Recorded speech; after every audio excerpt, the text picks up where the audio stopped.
Il était flic et il faisait du bon travail. Mais il avait commis le crime le plus grave en témoignant contre d'autres flics qui avaient mal tourné. Oh, attends, ça fait beaucoup trop de flics tout ça. Ces flics avaient tenté de l'éliminer, mais c'est la femme qu'il aimait qui avait été touchée. Accusé à tort de meurtre, il rôdait maintenant du côté du Dakota. Un hors-la-loi poursuivant les hors-la-loi. Attends, un hors-la-loi qui est un ancien flic qui poursuit des hors-la-loi. Non mais c'est le bordel. Un chasseur de primes. Ah ok. Un renégat. Un renégat, carrément. Wow, c'est chaud. Alors je te le dis direct, hein, la sublime intro que tu viens de regarder n'a rien à voir avec le bouquin que je m'apprête à chroniquer. Super le mec. Alors je t'explique un peu comment je choisis un bouquin. Non mais c'est pas la peine, hein. Si j'y tiens vraiment, hein, ça me fait plaisir.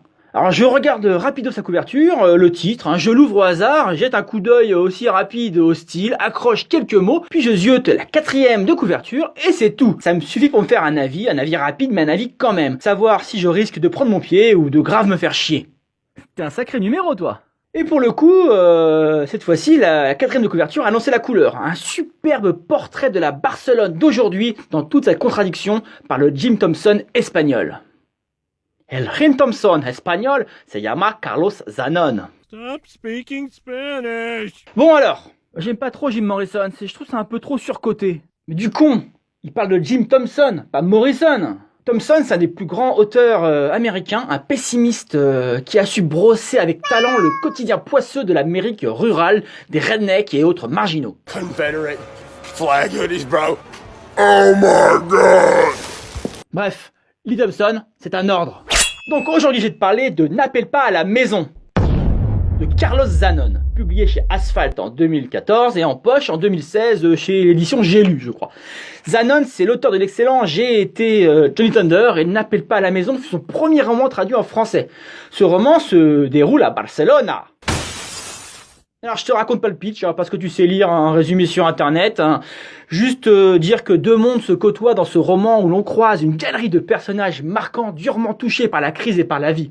Alors ça c'est pas de moi, j'ai repris simplement la 4e de couverture. Hein. 2 histoires d'amour, une de survie, rien de sophistiqué, un argumentaire simple mais original. Alors je vais te dire un truc, hein. On peut être écrivain de Barcelone de plusieurs façons. On peut être Carlos Ruiz Zafón ou Carlos Zanon. C'est un peu de salle de ambiance. Ce livre, je l'ai pas lu d'une traite, j'ai fait durer le plaisir. J'aime bien faire durer le plaisir.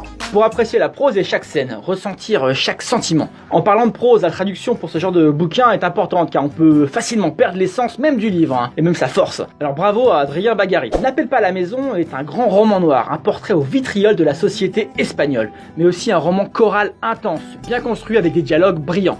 Zanon nous montre un lieu, un moment, des événements et des personnages qui font ce qu'elles peuvent pour vivre ou survivre dans une Espagne en pleine crise économique. Zanon dénonce la misère morale et la résignation de la société d'aujourd'hui. C'est un livre puissant, mais surtout épuisant. D'habitude, quand tu lis un bouquin, t'es en train de le lire, peinard, tranquille, mais là non. Avec Zanon, c'est pas comme ça que ça marche. C'est toi qui finis par rentrer dans le bouquin. Je te jure, un peu comme dans Last Action Hero où le gosse rentre dans le film avec Schwarzenegger. C'est comme ça. C'est comme si on était avec les personnages. Voire comme si on était à leur place, parce qu'on ressent ce qu'ils ressentent. J'ai lu une critique sur Amazon. Il n'y a pas de rebondissement dans ce roman. Le rythme est lent, l'histoire se traîne en longueur avec des dialogues pauvres. L'écriture est très crue. Je trouve ça d'une vulgarité, ma chérie, sans limite. N'importe quoi, c'est juste que tu connais que dalle et que t'es tombé sur ce livre en pensant tomber sur, je sais pas, le dernier Marc Lévy. Et franchement, t'aurais dû utiliser ma technique pour sélectionner les bouquins et t'aurais tout de suite vu en un coup d'œil que c'était pas un livre fait pour toi. Allez, ciao. Puisque c'est comme ça, c'est tout de suite qu'on se barre. Allez hop! En voiture Gertrude!